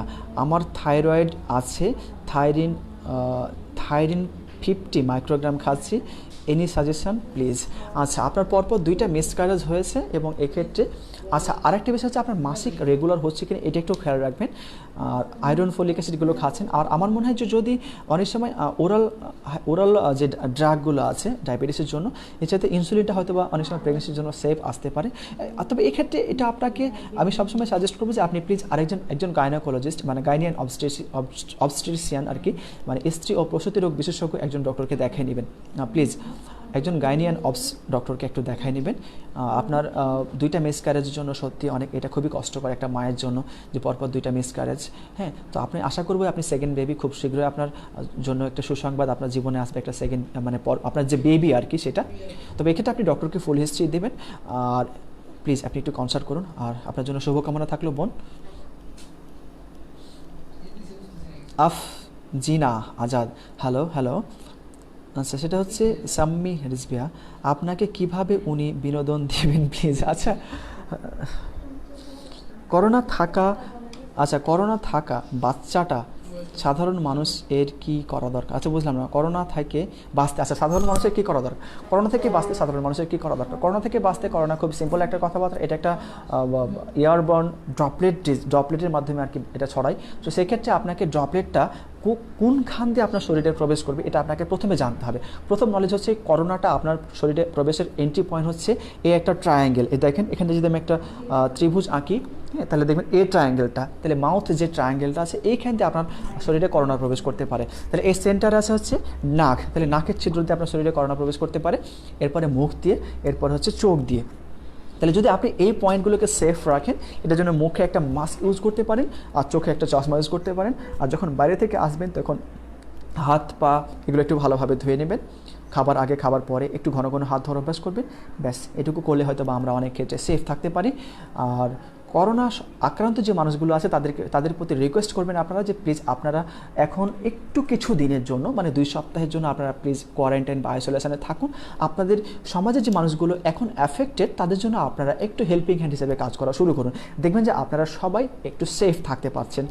তো সবার প্রতি রিকোয়েস্ট হচ্ছে আপনার আশেপাশে কোনো করোনা রোগী থাকলে তাদেরকে হেও করবেন না, তাদেরকে আপনারা একটু সামাজিকভাবে তাদের প্রতি মানে সহানুভূতিশীল হওয়ার চেষ্টা করবেন। প্রয়োজনে তাদের একটু বাজার করে দিলেন, তাদের বিভিন্ন ওষুধপত্রগুলো কিনে দিলেন, হ্যাঁ, বা তাদের যে অন্যান্য ইকুইপমেন্ট যেগুলো দরকার আছে সেগুলো একটু কিনে দেওয়ার চেষ্টা করলেন। তাদের কাছ থেকে টাকা নিয়ে হোক বা আপনারা নিজেরা সেগুলো দিয়ে হেল্প করে হোক একটু করার চেষ্টা করবেন। আর সর্বোপরি বারবারই বলছে মাস্ক ইউজ করবেন এবং চোখে গ্লাস ইউজ করতে পারলে খুবই ভালো হয়, কারণ তাহলে চোখ দিয়ে যে সংক্রমণটা সেটাও আপনার ক্ষেত্রে রোধ হয়। তো সব থেকে বেশি এফেক্টেড হয় নাক দিয়ে এবং তারপর মুখ দিয়ে, দেন চোখ দিয়ে। তাহলে যেহেতু নাক এবং মুখটা যদি আপনি ঢেকে রাখতে পারেন আপনার ক্ষেত্রে সেফ থাকার সম্ভাবনা অনেক % বেড়ে যায়। এবং চোখ দিয়ে যখন আপনি ঢেকে রাখবেন তখন আপনি অনেকটা বেশি সেফ থাকতে পারবেন।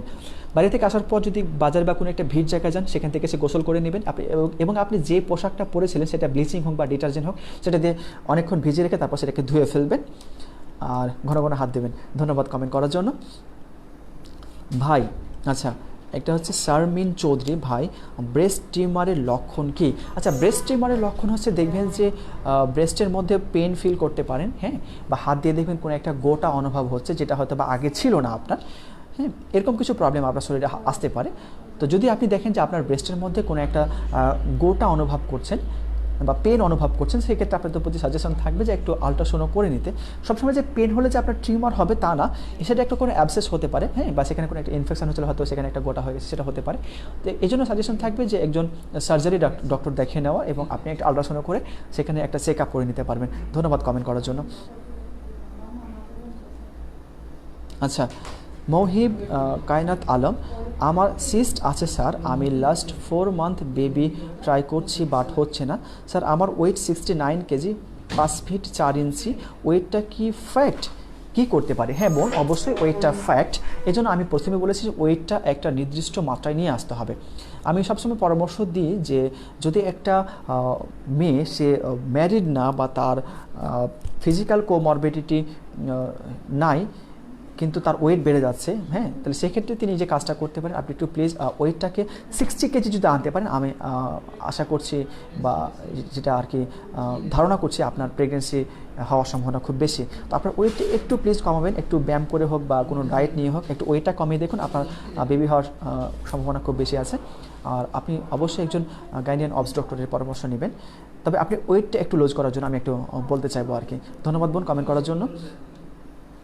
ভাই, আমাদের ডেলিভারি ডেট আগস্ট মান্থে, এখন করোনা যদি এমনই থাকে তাহলে কি উপায়?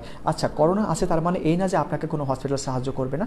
আর ডেলিভারিটা অবশ্যই হসপিটালে করাবেন, এটা এই কারণে যে আপনার যদি কোনো কমপ্লিকেশন আসে, যেমন সেখানে কোনো টিয়ার হলো, হ্যাঁ, বা হচ্ছে আপনার ব্লিডিং বেশি হচ্ছে, হ্যাঁ, আর অন্যান্য সমস্যা হতে পারে ডেলিভারিকালীন, বা আপনার হয়তো সেটা অবস্ট্রাক্টেড লেবার হয়ে গেল যে একসময় হুট করে আপনার বাচ্চাটা এক জায়গায় এসে আটকে গেছে আর আসে না, এই ক্ষেত্রে কিন্তু আপনি খুব বিপদে পড়ে যাবেন বা আপনার বাচ্চাও কিন্তু অনেক বিপদে পড়ে যাবে। এই অবস্ট্রাক্টেড লেবারে কিন্তু অনেক সময় অনেক বেবিকে বা অনেক মাকে মারা যেতে দেখেছি বা মারা যাওয়ার অনেকগুলো হিস্ট্রি আছে।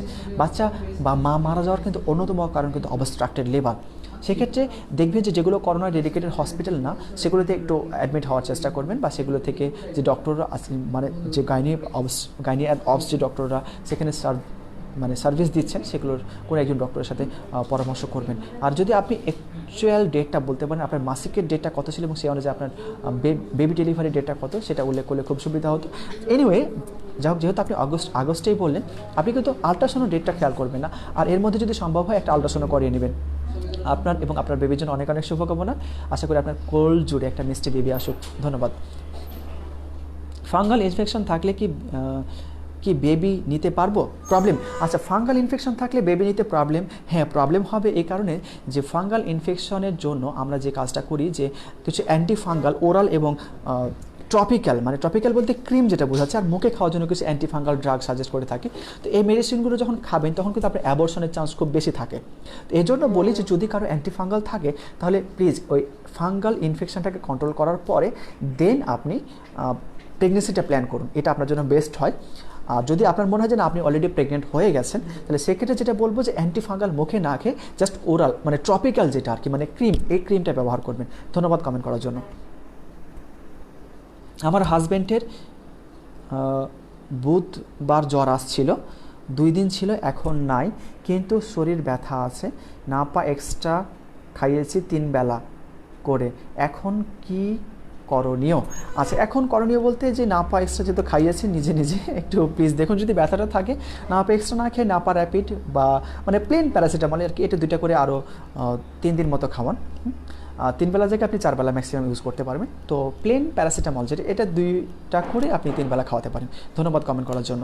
আর যদি এই জ্বরের সাথে অন্য কোনো সমস্যা থাকে, যেমন হতে পারে সেটা কাশি, গলা ব্যথা, শ্বাসকষ্ট, তাহলে সেক্ষেত্রে আমি গত লাইভে ক্যাপশন যেটা ইউজ করেছিলাম সেই ক্যাপশনে দেখবেন যে আমি সেই সম্পর্কিত এই সময় জ্বর, ব্যথা, হ্যাঁ বা গলা ব্যথা, শরীর ব্যথা যেটা আমরা বললাম আর কি, বা শ্বাসকষ্ট, কাশি, হ্যাঁ হাঁচি বা নাক দিয়ে পানি পড়া, হ্যাঁ এগুলো যদি সমস্যা থাকে সেজন্য কী কী মানে করতে পারেন আপনারা বা আপনাদের জন্য কী কী করণীয় সে সম্পর্কিত একটা দিক নির্দেশনা সেখানে লিঙ্কে দিয়েছিলাম, সেটা একটু ফলো করবেন।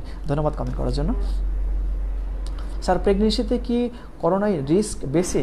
আচ্ছা প্রেগনেন্সিতে করোনায় রিস্ক বেশি বলতে প্রেগনেন্সিতে যেটা হয় শ্বাসকষ্টটা হয়, এর মেন কারণ কিন্তু কার্ডিওভাস্কুলার কিছু চেঞ্জ আসে। যেমন আমরা যেটা রিসেন্টলি যেটা গবেষণায় পাওয়া যাচ্ছে যে সেখানে যেটা হয় যে ব্লাড ভিসকোসিটি বেড়ে যায়, যার ফলে ব্লাডগুলো যখন ক্যাপিলারিতে যায় সেখানে গিয়ে অক্সিজেন যে রিসিভ অ্যান্ড কার্বন ডাইঅক্সাইড যে ছেড়ে দেওয়া, এইটার জায়গায় গিয়ে একটা ঝামেলা হয়।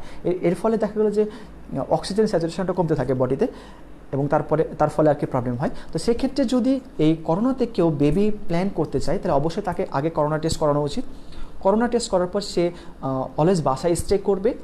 আর আমি যে প্রিপারেশনগুলোর কথা বললাম যে আয়রন, ফলিক অ্যাসিড, জিঙ্ক, এগুলো সে খাওয়া শুরু করবে এবং তার হিমোগ্লোবিন স্ট্যাটাসটা একটু চেক করে নিতে হবে, ওয়েটটা একটু দেখে নিতে হবে। যদি ওভারঅল সব কিছু নর্মাল থাকে, করোনা নেগেটিভ থাকে, বা যদি ওরকম কোনো সিমটমসও না থাকে তার শরীরে, যে হ্যাঁ করোনা নাই বা কোনো জ্বর নেই, কাশি নেই, সব কিছু নেই, তাহলে সব কিছু ঠিকঠাক থাকলে আয়রন, ফলিক অ্যাসিড, জিঙ্ক গ্রহণ করে আপনার ফিজিক্যাল স্ট্যাটাসটা নর্মালে নিয়ে এসে আপনি প্রেগনেন্সি প্ল্যান করতে পারেন। ধন্যবাদ বোন কমেন্ট করার জন্য। আর কি কি সাপ্লিমেন্ট খেতে হবে ওরালি বেবি নেওয়ার জন্য, লাইক ফলিক অ্যাসিড, আর কি কি একটু বলবেন প্লিজ ভাইয়া? হ্যাঁ ভাইয়া, আমি একটু আগেও বললাম যে আয়রন, ফলিক অ্যাসিড, জিঙ্ক, এই 3টা মেনলি দরকার। সে সাথে আপনি ভিটামিন সাপ্লিমেন্ট বা ক্যালসিয়াম প্লাস ভিটামিন ডি সাপ্লিমেন্টটা নিতে পারেন। আর পুষ্টিকর খাবারের প্রতি বেশি গুরুত্ব দিবেন। ধন্যবাদ কমেন্ট করার জন্য। প্রেগনেন্সি অবস্থায় কি চেস্ট এক্স রে করা যায়? হ্যাঁ প্রেগনেন্সি অবস্থায় চেস্ট এক্স রে যেটা বলে, খুব সুন্দর একটা কমেন্ট। প্রেগনেন্সি অবস্থায় যেটা আমরা বলি ফার্স্ট, সেকেন্ড এই ট্রাইমিস্টারগুলোতে চেস্ট এক্স রে করা আসলে মোটেও যাবে না, কারণ এ সময় করলে আপনার বেবির জন্য সমস্যা হতে পারে। যখন আপনার বেবিটা মানে লাস্ট ট্রাইমিস্টারে একদম যখন মনে হবে যে আপনার ডেটটা হয়ে গেছে, হ্যাঁ যে হয়তো বা আপনার বেবি ডেলিভারি হয়তো 1 or 2 উইকের মধ্যে হয়ে যাবে, 1 উইকের মধ্যে হয়ে যাবে, কারণ তখন আপনার বাচ্চা ফুললি ম্যাচিউরড হওয়ার আগ পর্যন্ত যদি এক্স রে আপনার বেবির শরীরে প্রবেশ করে, সেক্ষেত্রে আপনার বেবির অনেকগুলো সমস্যা হতে পারে। যেহেতু আপনার বেবিটা তখন ফুললি ম্যাচিউরড মানে টার্ম যখন হয়ে যায়, আপনার বেবি ডেলিভারি হওয়ার সময় হয়ে যায়, সেক্ষেত্রে আপনার এক্স রেটা করাতে পারেন। তবে এর আগে যত সম্ভব এক্স রে অ্যাভয়েড করতে হবে আপনাকে। যদি একান্ত প্রয়োজন হয় সেক্ষেত্রে অবশ্যই ডক্টরের পরামর্শ নিয়ে এক্স রেটা করাতে পারেন। ধন্যবাদ কমেন্ট করার জন্য। আচ্ছা অ্যাঞ্জেল খান পাজর, স্যার আমার ইডিডি ছিল জুলাইয়ের 22, কি করব? আচ্ছা বোন, আপনার ইডিডি ছিল জুলাইয়ের 22, আজকে হচ্ছে জুনের 6 তারিখ, মানে 7 তারিখ চলছে আর কি।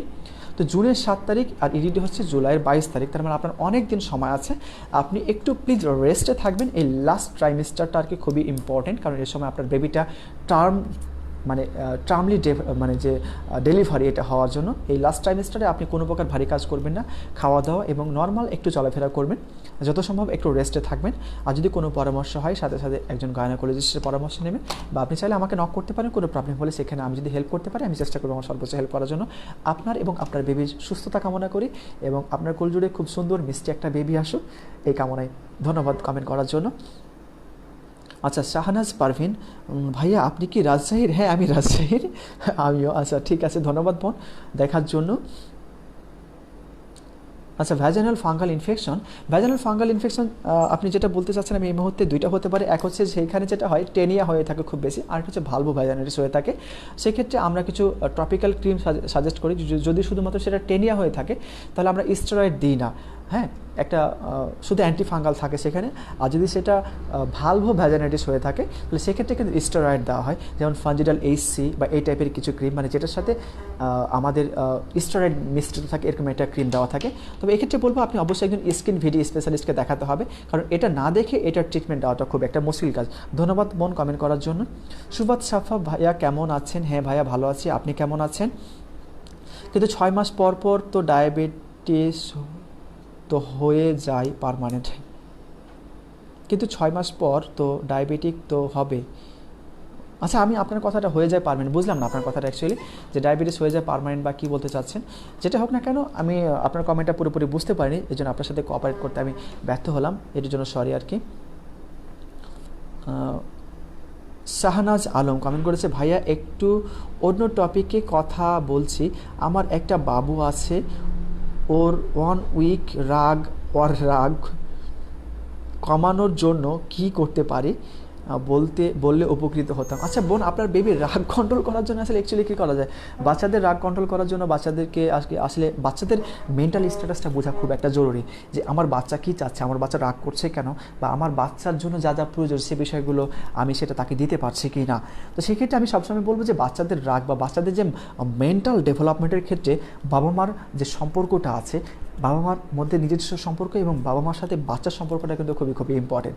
যখন একটা বাচ্চা তার বাবা মায়ের সাথে সম্পর্ক খারাপ দেখবে বা তার সাথে তার বাবা মায়ের সম্পর্ক খারাপ থাকবে, সেক্ষেত্রে কিন্তু এই ইম্প্যাক্টটা তার উপর পড়ে এবং সেক্ষেত্রে কিন্তু সেরকম সে একটা মেন্টাল স্ট্যাটাস নিয়ে গ্রো করে। সো আশা করবো এই বিষয়গুলোর প্রতি নজর দেবেন। পারিবারিক বন্ধনটা খুবই খুবই গুরুত্বপূর্ণ। আর আরও গুরুত্বপূর্ণ হচ্ছে যে আপনার বেবির সাথে আপনার যেটা পারিপার্শ্বিকের সাথে যে আচরণগুলো করছেন সেটার ইম্প্যাক্ট যাতে আপনার বেবির ওপর না পড়ে, এই বিষয়গুলোর প্রতি ম্যাক্সিমাম নজর দিতে হবে। আপনার সুন্দর কমেন্ট করার জন্য ধন্যবাদ। আচ্ছা, ফাতিমা হাসান সোনিয়া, ভাইয়া প্লিজ একটু ফাস্ট রিপ্লাই দিন। হ্যাঁ দিয়েছি, আশা করি আপনার কমেন্টটাও হয়তো বা রিপ্লাই দিয়ে মধ্যে দিয়ে ফেলেছি। নিপা আমিন, আমার স্যার প্রথম বেবি হওয়ার পর সিজারের কাটাটা ইনফেকশন হয়েছিল 1 মাস। আচ্ছা 1 মাসে, আচ্ছা বুঝলাম। আপনার কমেন্টগুলো একটু ক্লিয়ার না, একটু ক্লিয়ার করে কমেন্ট করবেন আর কি। 1 মাস ডিসটেন্স পর আবার সিজার করা হয়েছে, তারপর ও আবার কনসিভ করেছি 5 মাস হওয়ার পর বেবিটা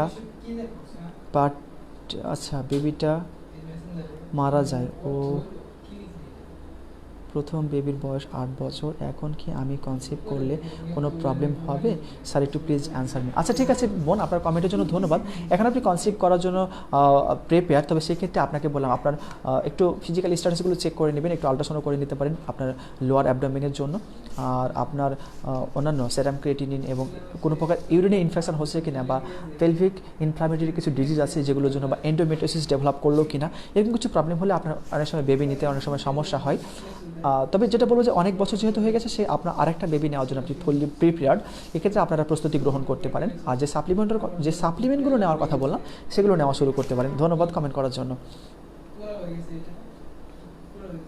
আচ্ছা অ্যাঞ্জেল খান, আচ্ছা কমেন্ট পড়েছি বোন, আপনার কমেন্ট আমি ইতিমধ্যে পড়েছি। রাকামণি কমেন্ট করেছে যে হাই, আমার এজ 21+, ওয়েট 75 কেজি, হাইট হচ্ছে 5 ফিট 6 ইঞ্চি। আমার উপরের বডি ফ্যাট বেশি, লোয়ার বডি ফ্যাট থেকে, আচ্ছা লোয়ার বডি ফ্যাট উপরের বডি ফ্যাট বেশি। আমার হাত পা শুকনা, কিন্তু বেলি ফ্যাট অনেক। আমি স্টুডেন্ট আনম্যারিড, জিম করার সময় হয়ে ওঠে না। আমি কি করতে পারি? ফ্যাট রিডিউস করার জন্য। আচ্ছা বোন, এক্ষেত্রে আপনার কিছু জিনিস উল্লেখ করা ছিল যে আপনার ফুড হ্যাবিটগুলো কেমন, আপনি ড্রিঙ্কিং হ্যাবিট আছে কি না, এগুলো একটু উল্লেখ করলে খুব সুবিধা হতো। যদি ফাস্ট ফুড বেশি বেশি খেয়ে থাকেন সেক্ষেত্রে বলবো যে ফাস্ট ফুড অ্যাভয়েড করার জন্য, অধিক পরিমাণে শাকসবজি খাওয়ার জন্য, হ্যাঁ শাকসবজি শসা বা ফলমূল খাওয়ার জন্য, যাতে আপনার কার্বোহাইড্রেটযুক্ত খাবার একটু কম গ্রহণ করেন, সেক্ষেত্রে দেখা যায় আপনার জন্য ওয়েট লুজ করাটা একটু ইজি হবে। আর যদি কোনো হরমোনাল সমস্যা থাকে যেমন থাইরয়েড সমস্যা বা কি যেন আপনার ওভারিতে কোনো সমস্যা থাকে, এই সমস্যাগুলো একটু এক্সক্লুড করলে, যদি এরকম কোনো সমস্যা না থাকে তাহলে আপনার জন্য ওয়েট লুজ করাটা খুব একটা ইজি হবে।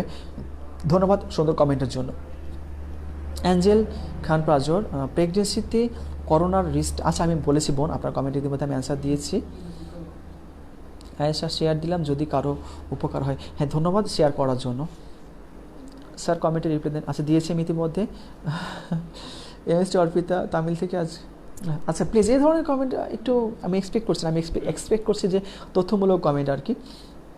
ভাইয়া শেয়ার করলাম যদি কারো উপকার আছে। ঠিক আছে ভাইয়া, থ্যাংক ইউ ভাইয়া ফর ইয়োর কাইন্ড কনসালটেশন। ওকে, আপনাকেও অনেক অনেক ধন্যবাদ। আচ্ছা অ্যান্সেল খান স্যার অ্যান্সার দেনা দিয়েছি, আপনার বোন ইতিমধ্যে আপনার অ্যান্সারটা আমি দিয়ে ফেলেছি। রাশিদা আক্তার কমেন্ট করেছে যে 7 মাস আগে আমার 2 মাসের আচ্ছা নষ্ট হয়েছিল, এখন নতুন করে কনসিভ করার জন্য কোনো ওষুধ খেতে হবে কি? ভাইয়া আমার প্রথম বেবি মস্তিষ্কজনিত সমস্যা আছে, কি করলে পরের বেবিটার এই সমস্যা হবে না? আচ্ছা বোন, এক্ষেত্রে আপনাকে অবশ্যই আপনার প্রতি যেটা বললাম যে একজন গাইনিয়ান অবস ডক্টরের পরামর্শ আপনার অবশ্যই জরুরি। হ্যাঁ, আর জেনেটিক ডিজিজ হওয়ার জন্য অনেকগুলো ফ্যাক্টর আছে, সেই ফ্যাক্টরগুলো আপনার শরীরে আছে কিনা এটা একটু স্ক্রিনিং করে নিতে হবে আপনাকে। হ্যাঁ, যে আপনার কোনো জেনেটিক অ্যাবনর্মালিটি আছে কিনা বা আপনার ফ্যামিলিতে আর কারোর কোনো সমস্যা আছে কিনা, হ্যাঁ এগুলো একটু জেনে নেওয়া খুব একটা জরুরি। তবে এক্ষেত্রে আপনি যদি মানে কনসিভ করার জন্য প্ল্যান করে থাকেন, সেক্ষেত্রে আমি যেটা বললাম যে সাপ্লিমেন্টগুলোর কথা বললাম, আয়রন, ফলিক অ্যাসিড, জিঙ্ক এগুলো খাওয়া শুরু করতে পারেন। আর অবশ্যই এর মধ্যে একজন গাইনিয়ান অবস ডক্টর মানে স্ত্রী ও প্রসূতি রোগ বিশেষজ্ঞের সাথে একটু পরামর্শ করে নেবেন। ধন্যবাদ কমেন্ট করার জন্য। তাসফিয়া মৌমি, আচ্ছা আমার 7 মান্থ মাঝে মাঝে মনে হয় বেবি বুকের ওপর উঠে যায়, তখন দম নিতে কষ্ট হয়, কি করা যায়? আচ্ছা আপনার 7 মাস বয়সে বেবিরা একটু নড়াচড়া মানে ভালোই মতো নড়াচড়া করে আর কি, এটা খুব একটা প্রবলেম না। তবে এক্ষেত্রে আপনি যে কোনো একদিকে যেদিকে কাত হয়ে শুয়ে থাকলে আপনি কমফর্ট ফিল করবেন সেদিকে কাত হয়ে শুয়ে থাকবেন, এটা আপনার প্রতি পরামর্শ। এই আর কি, আর ঠিকমতো খাবার খাবেন। আর যদি খুব বেশি সমস্যা হয় অবশ্যই একজন ডক্টরের সাথে আপনাকে পরামর্শ নিতে হবে। তবে আপনাকে একটু যে কাঁধে আপনি কমফর্ট ফিল করবেন, যেদিকে বাম কাঁধ বা ডান কাঁধে, বাম কাঁধে হলে অনেক সময় বেশি কমফর্ট ফিল করে থাকে ওই সময়টাতে। সো আপনি যদি বাম কাঁধে শুয়ে থাকার চেষ্টা করুন, দেখবেন আপনি বেটার ফিল করছেন। ধন্যবাদ বোন কমেন্ট করার জন্য। স্যার আমার হাইট হচ্ছে 4 ফিট 9 ইঞ্চি, আমার ওয়েট 53 কেজি, আমার বেবি কনসিভ হচ্ছে না, 3 মান্থ আগে ল্যাপারোস্কোপি করিয়েছিলাম, এখন আমার কি করণীয়? ওয়েট কি আরও কমাতে হবে? আচ্ছা 4 ফিট 9 ইঞ্চির জন্য 53 কেজি ঠিক আছে, আপনার ওয়েটটা আরেকটু কম হলে ভালো হতো, 50 কেজি বা 48 কেজি হলে ভালো হতো। তবে 53 কেজিটা যে খুব বেশি তা না, তবে আরেকটু কম এক্সপেক্ট করেছিলাম আমি, হয়তো বা 50 বা 48 কেজি হলে আপনার ভালো হয়। সো প্লিজ একটু ওয়েট লুজ করার চেষ্টা করুন, একটু হার্ড পরিশ্রম করে দেখুন তো আপনার ওয়েটটা লুজ করা যায় কিনা। আর এক্ষেত্রে একটু দেখে নেবেন যে বা একজন গাইনোকোলজিস্টের পরামর্শ নিন। আর যেহেতু 3 মান্থ আগে ল্যাপারোস্কোপি হয়েছে, সো প্লিজ আরেকটু সময় নিন, নিয়ে পরবর্তীতে প্রিপারেশনটা নেওয়া শুরু করবেন, এটা আপনার প্রতি সাজেশন থাকলো। Israt Jahan Sinthia, thank you sir, welcome.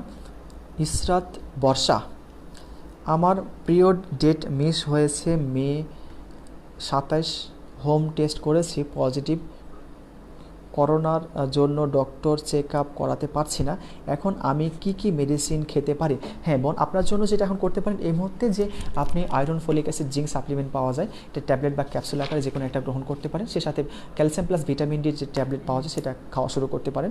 আর যদি বেশি পরিমাণে গ্যাসের সমস্যা হয় আপনি একটা গ্যাসের ওষুধ কন্টিনিউ করতে পারেন। ধন্যবাদ কমেন্ট করার জন্য। আচ্ছা প্রেগনেন্সিতে মিল্ক কখন থেকে প্রডিউস হয় ব্রেস্টে? প্রেগনেন্সিতে ইউজুয়ালি অনেকের এটা ভ্যারি করে, কারণ প্রেগনেন্সি পিরিয়ডে যখন হয় তবে ইউজুয়ালি সেকেন্ড থেকে থার্ড টাইমেস্টারটাতে আর কি ব্রেস্ট প্রোডাকশনটা শুরু হয়। তবে আমি এরকম অনেক মাকেই দেখেছি যাদের এমনও হয়েছে যে আগের বাচ্চার বয়সটা দেখা গেলো যে হয়তো 15 বছর বা 10 বছর 12 বছর, হ্যাঁ বা তার থেকে বড়, কিন্তু এখনও তার ব্রেস্ট সিক্রেশন হয়, মানে ব্রেস্ট থেকে মিল্ক সিক্রেশন হয়, সরি আমি একটু স্লিপ আপ টাং হয়েছে, তাই এখনও তার ব্রেস্ট থেকে মিল্ক সিক্রেশন হয়। তো এটা আসলে ভ্যারি করে, এটা হরমোনাল স্ট্যাটাসের উপর ভ্যারি করে। ধন্যবাদ বোন খুব সুন্দর কমেন্ট করার জন্য। আজকে আমাদের কাজ নেই এখানে, good night, thanks for your smile. আচ্ছা ধন্যবাদ আমার সাথে থাকার জন্য। অনেক হয়ে গেছে জ্বর জ্বর আসার, জ্বর চলে গেছে, বাট নাক নাকে কোনো কিছুর গন্ধ পায় না 2 দিন ধরে। এটা কি করোনার লক্ষণ? হ্যাঁ বোন, এটা করোনার লক্ষণ হতে পারে। যে যদি আপনি বেশ কয়েকদিন থেকে ঘ্রাণ না পেয়ে থাকেন, তাহলে বুঝতে হবে আপনাকে একটু করোনার টেস্টটা করিয়ে নেবেন। আর এ সময় আমি একটা করোনার সময় আপনারা এ সময় যে সমস্যাগুলো হতে পারে, যে ঘ্রাণ কম পাওয়া বা নাকে সর্দি, হ্যাঁ, বা কাশি, হাঁচি, জ্বর, গলা ব্যথা, এরকম সমস্যার জন্য আপনি কী কী করতে পারেন এই সম্পর্কিত আপনি আমার গ্রুপে যেতে পারেন। এখানে আমার যে পেজটা আছে, এই পেজে একটা গ্রুপের নাম সাজেস্ট করা আছে, ওয়ার্ক ফর হিউম্যানিটি। ওই গ্রুপে ক্লিক করলে আপনি পাবেন যে করোনা ভাইরাসের ছবিতে সেখানে একটা ক্যাপশন দেওয়া আছে। সেই ক্যাপশনে এই সময় করণীয় লক্ষণ কী কী আসতে পারে এবং এই সময় যদি কী কী ওষুধ খেতে পারে সেটা ওখানে দেওয়া আছে। আর করোনা টেস্ট করিয়ে নেওয়াটা খুব ভালো হবে আর কি। আচ্ছা, ফরিহা জাহান ইভা কমেন্ট করেছে, আজ দাড়ি কাটছেন। আচ্ছা ঠিক আছে, চুল দেখি কি অবস্থা, মাথার ক্যাপটা খুলুন। না, আমি এই মুহূর্তে খুলতে পারছি না। যাই হোক, সাথে থাকার জন্য ধন্যবাদ।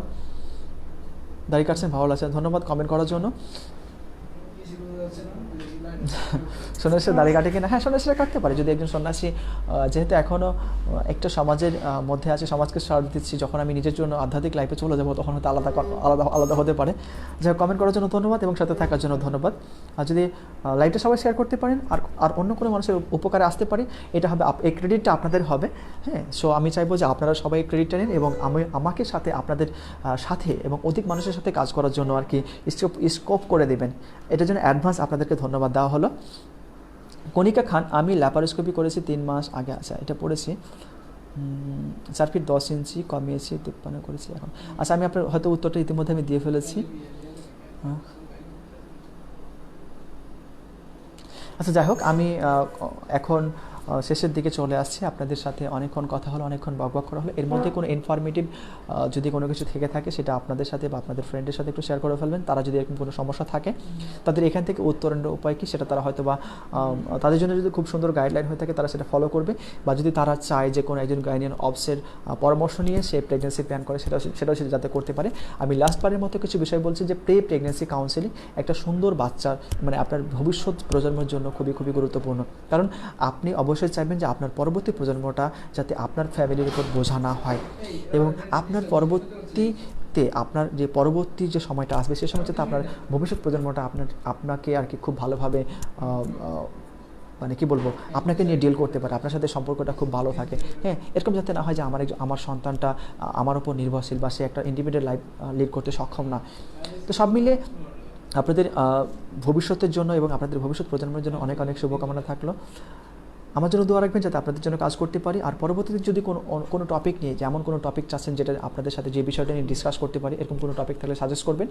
সাথে থাকার জন্য ধন্যবাদ, অনেক অনেক ধন্যবাদ। আর অবশ্যই প্রেগনেন্সি কাউন্সেলিংটা করাটা খুবই জরুরি। এটা আপনার জন্যই এবং আপনার ফ্যামিলির জন্য। সাথে থাকার জন্য ধন্যবাদ। পরবর্তীতে হয়তো অন্য কোনো নতুন টপিক নিয়ে আপনাদের সাথে কথা বলার জন্য আসবো। সে পর্যন্ত সবাই সুস্থ থাকবেন, ভালো থাকবেন এবং মোস্ট ইম্পর্টেন্টলি নিরাপদে থেকে, পরিবারকে নিরাপদ রেখে, সমাজকে নিরাপদ রেখে আপনার দেশের জন্য কাজ করে যেতে পারবেন। হ্যাঁ, এইটুকুই কামনা। Best of luck. আল্লাহ হাফেজ।